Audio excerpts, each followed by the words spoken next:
Hello viewers, আসসালামু আলাইকুম। আজকে আমরা নতুন কিছু ওয়ার্ড শিখব এবং একটা ওয়ার্ড থেকে কি করে আরো 5টা ওয়ার্ড তৈরি করা যায় সেটাই আমরা শিখব। তো আমরা এখানে প্রথমে লিখছি হলো কস্ট, COST। সো যারা জানো যে কস্ট অর্থ কি তারা অলরেডি জানো এবং তারা চেষ্টা করো যে কমেন্ট বক্সে লেখা। সো কস্ট অর্থ কি? খরচ। কি? খরচ। আচ্ছা, এই কস্ট দিয়ে আমরা আরো কিভাবে ওয়ার্ড তৈরি করতে পারি সেটা আমরা ট্রাই করব। এখন এই কস্টকে যদি আমরা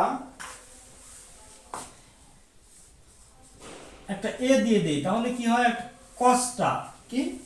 কস্টা। কস্টা অর্থ কি? পাজর।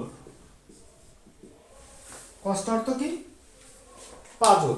আচ্ছা, এখন এই কস্ট অর্থ আমরা জানি পাজর। এখন এটাকে যদি আমরা একটু এভাবে লিখি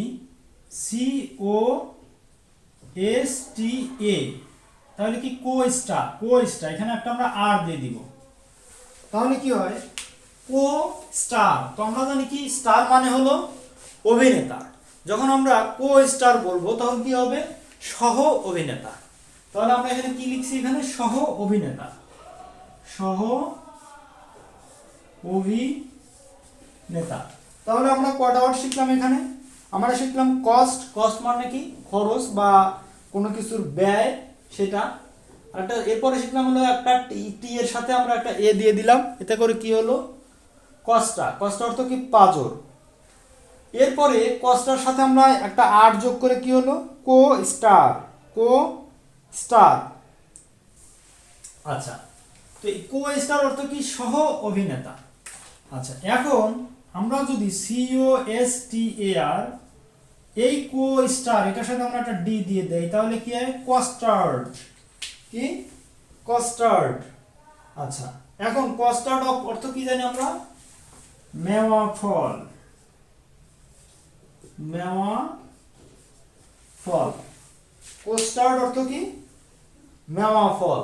তাহলে এই একটা ওয়ার্ড দিয়ে আমরা কিন্তু 4টা ওয়ার্ড শিখলাম।